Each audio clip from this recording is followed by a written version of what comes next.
Season 3 of Drag Race Canada has finished, and I'm here to do the cast rankings for this season's cast, of course. If you want me to, I can also go back and rewatch Season 1 and Season 2 of Canada's Drag Race, though it might take me some time to do that, and do the cast rankings for those two seasons. And if you do want me to do that, tell me in the comments. But after watching the finale, I just have to say one thing. Why didn't they crown Isis Couture again? Did you see her look? Honestly, it outlooked every single finale runway that we saw in that episode. Given that this was the first season of Canada's Drag Race that I watched, the highlights for me were the runways. The queens were always given interesting prompts, and I think that they delivered pretty much every single time. There wasn't a single runway where more than half of the queens did not leave me surprised or impressed. But we're going to be talking about every single one of these queens, so with this point system in mind, let's talk about these queens.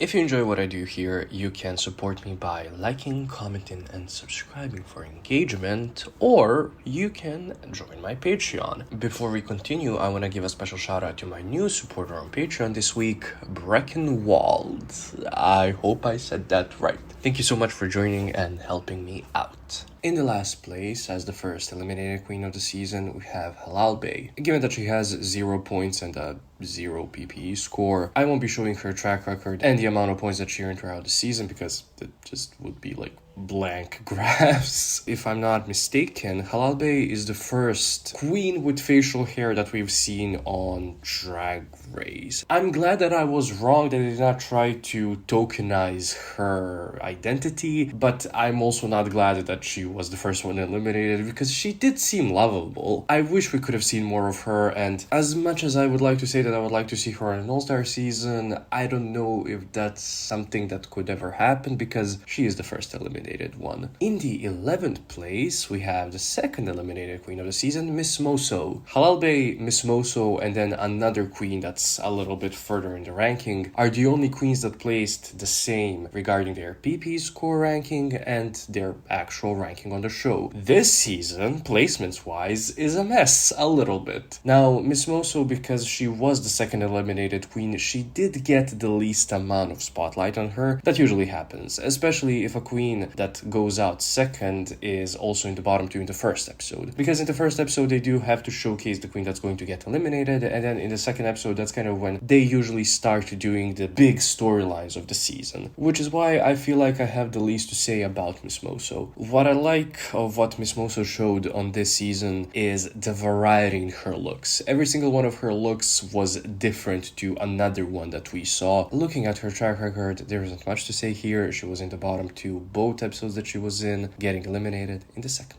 Next, in the 10th place, we have Chaos. Okay, so I was very into Chaos's entire aesthetic. It's a little punk, it's a little grotesque, it's a little horror, it's a little all over the place and a little all over the top. Even her confessionals look was kind of cool and iconic, right? She did not show much variety in her looks. It was usually like, samey, and when she would step out of her box, like with her sleeves look, it did not look really the greatest. And that sort of repetition does reflect in her track record for this season, given that she started out on the top, well, in the high placement in episode 1, and then she had like a free fall until the end. In the 9th place, we have Irma Gerd. Her entire comedy, I mean, her drag name especially, is very like millennial. I did enjoy Irma this season, but it was quite clear that she wasn't doing anything incredibly great in the competition. Her runway looks for the most part were fine. It was usually not very exceptional, although I do really enjoy her sleeves look. And then also her paint look was very smart. Yeah, I'm mostly talking about their looks here because not many queens got like a longer storyline, and as I've said, the runways are, I think, the best part of Canada's Drag Race. Irma never seemed like somebody that was going to win the season, but her snatch game as Marilyn Monroe was quite funny to me. I don't know. It was a deserved high placement, I'll say that. But once we look at her track record, we see that it's just all over the place. There were no 2 weeks where she placed the same. Like, that's insane. There is another queen who has also a very messy track record like Irma, but we'll talk about her a little later. Irma's peak PP score wise was 3. That's not a great peak really, but there isn't a massive difference between her lowest PP score and her highest PP score, so that's, I guess, a plus. In the 8th place, we have Chelazon Leroux. So Chelazon had a nice start in the competition and then was, some might say or some might think, abruptly eliminated in the season's 3rd episode, which is why she has a decent enough PP score for somebody who was in the season for only 3 episodes. Given that Chelazon is one of the early outs of the season, again, there isn't much to say about her regarding her storylines or anything,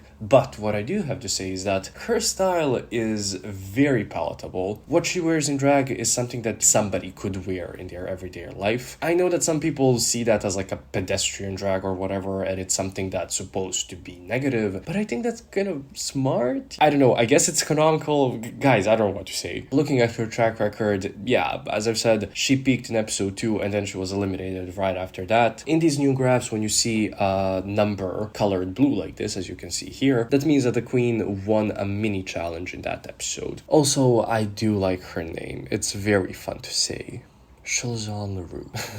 In the 7th place is the only other queen who plays the same as she did competition-wise. It's Bombay. Oh my god. Okay, so Bombay on a All-Stars or versus the World season, when, please, as soon as possible. I absolutely adore just how animated Bombay is. She had a streak of 3 safe placements in the first 3 episodes, and then she was high. So I was like, okay, so this is her rise to the top in a way, meaning that I expected her to have a similar track record as Vivian Vanderpuss. But no, she peaked in episode 4, and then she had a drop right after that, getting eliminated 2 episodes later. Admittedly, yeah, her snatch game was not the best, and maybe it was her runway look for that episode that saved her from the bottom 2 placement. Her periodic table of elements look, that's what I'm talking about, and the engineering that she or whoever designed and made the outfit had to do for it to work. Wow, great job. Actually, Bombay often had great looks. I loved her look in episode 6 when she was eliminated. The paint look, it was so beautiful, as was her Goddesses of the Ancient World look. Really, I have nothing negative to say about Bombay. In the 6th place, we have Jada Hudson. Jada is one of the few queens of this season that actually got a storyline to her, and her storyline was based around mostly her insecurity about the way that she looks in drag, or rather how she feels in drag, and for the first couple of episodes you could see that she was very defeated in a way, and in the second part of the season she did get her confidence and she was there to finally compete in a way, but sadly I do think that it was a too little too late situation. I am a little confused on why she was one of the 2 queens in the top 2 in the finale. I would have put Kimmy or Miss Versalicious there, but that's just me. And as I mentioned with Irma, who had a messy track record, look at Jada's track record. This is literally all over the place. Again, there are no 2 weeks when she plays the same. There are only incidentally 2 weeks in a row that she had the same PP score, but that's only because she won a mini challenge in episode 4. Other than that, she would have had a lower PP score in that episode if she had not won it. Next to Miss Versalicious and Kimmy, I would say that Jada is in the holy trinity of the performers of the season. And speaking of Kimmy Couture, she's in the 5th place. Yeah, Jada and Kimmy, even though they were in the top 4, they do not crack the top 4 PP score wise, and that's simply because the highest PP score of this season is 3.375. Not very high, but that just means that there's enough variety in the wins and the placements, and the season seemed quite unpredictable. So much so that I personally thought that Kimmy was going to win the season after like 3rd or 2nd episode or something like that. Basically, she had a streak of 3 high placements and then she had a 1 bottom 2 placement in the snatch game. I am kind of glad that the judges pointed out to her that she was relying too much on,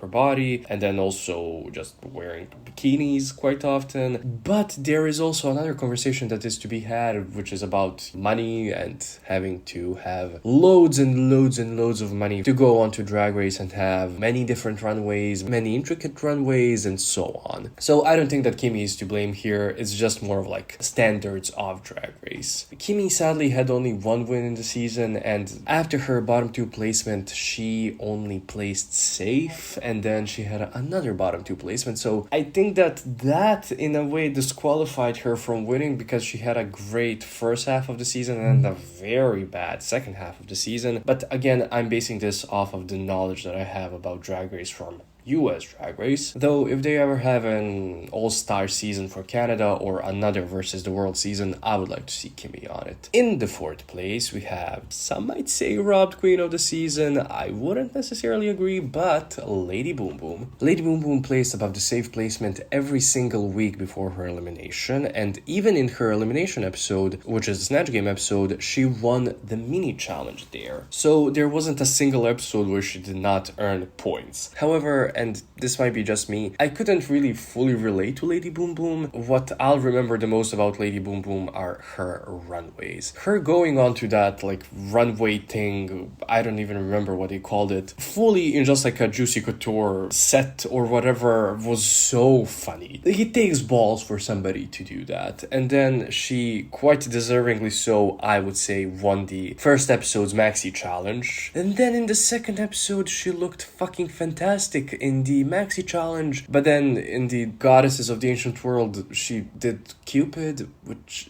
not a goddess, not also of the Ancient World. She was a little confused with the concept there, but the execution was great. And then also her sleeves look so good. I thought that she was going to do fine, I guess, in the Snatch Game, because, you know, episode 2 was somewhat of a comedy challenge, and so doing Snatch Game I didn't think was going to be such a problem for her, but it clearly was. I'm glad that the show did not sacrifice somebody like Bombay, for example, like a less well-placing queen in the competition in that bottom 3 for the sake of Lady Boom Boom or for the sake of Kimmy. Her elimination, while shocking, I think was very fair. In the 3rd place, we have Vivian Vanderpuss. So Vivian's track record to me is very interesting. Her track record never dropped below 3. That's always impressive to me. Like, her minimum was 3. And more or less her track record was constantly up until, of course, episode 8. Rising. There was a great storyline with her chasing that win and then finally getting it and then just like, you know, failing. It's a little poetic, it's a little Icarus moment, and a classic storyline on Drag Race. Vivian reminds me a lot of Miss Cracker in the sense that she came on there trying to like maybe force a positivity in a way, so that at least to me it didn't always seem genuine. Her runway sadly never really wowed me. I think my favorite runway of hers was her dystopian drag look. I think that was one of the coolest looks we've ever seen on the show, but if I did not relate to her, at least it was very nice to watch her chase that high placement or a win. In the 2nd place we have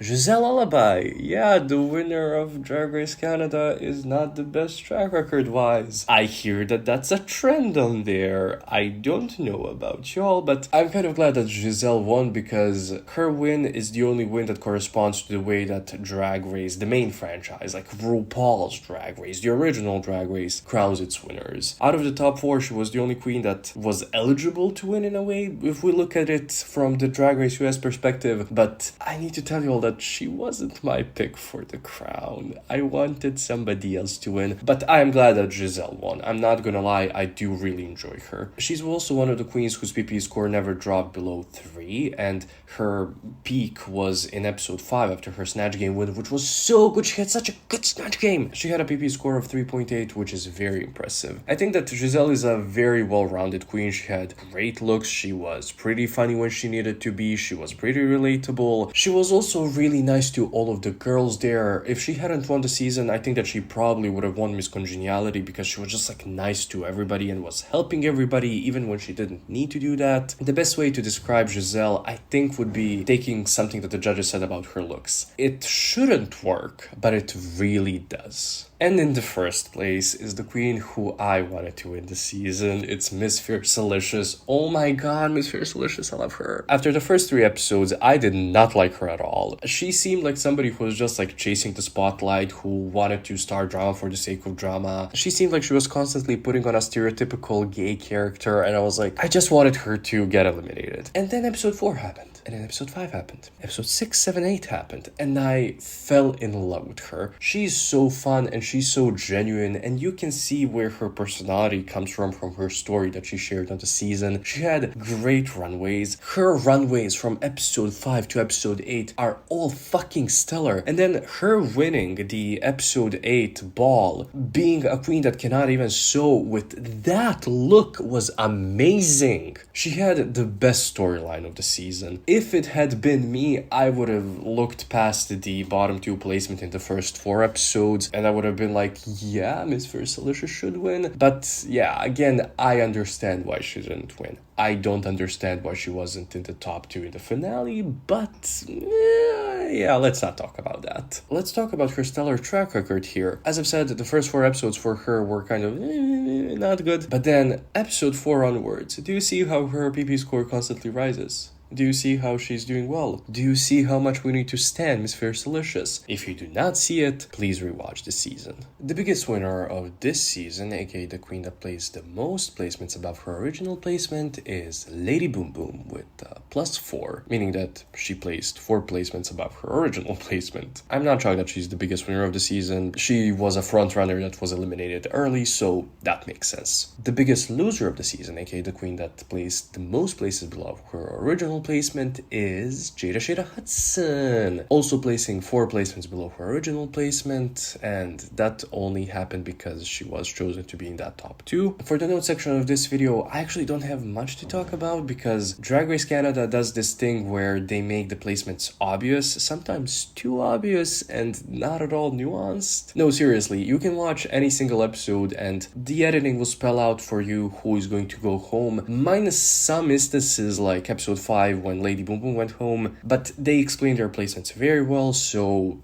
here's the table on the screen as you can see. But just for the fun of it, let's see who was the top of the competition the most. In episode 1, the top of the competition was Lady Boom Boom. In episode 2, we had 3 queens as the top of the competition, those being Shelzon LaRue, Kimmy Couture, and again, Lady Boom Boom. In episode 3, Lady Boom Boom and Kimmy are again the best competitors, while in episode 4, Kimmy takes the lead. After episode 5's results, the top placing queen was Giselle, and she's the top of the competition in episode 6 as well. For episode 7, however, we do have a change where Vivian Vanderpuss is the top of the competition, and then in episode 8, Miss Fiercelicious takes the win. So who was on the top of the competition the most? Well, it was Kimmy and then also Lady Boom Boom, both who were at the top of the competition 3 times each. Giselle was top of the competition twice, while the other queens that I mentioned were all top of the competition only once. I also asked my supporters on Patreon their thoughts on the season, the winner, the finale, and since I'm making this on the same day that I'm going to post this, there weren't many responses sadly, but let's see what was sent in. So Lady Catrice says, "It's insane to me that Isis was there for 5 minutes and ended up winning again." Okay, now that I've got that out of the way, I just could not get invested in this season in comparison to the first 2. I can understand the winner, congrats to Giselle of course, but the way the finale happened just felt unsatisfying, considering Fierce's rise to the top by the end kind of just amounting to nothing.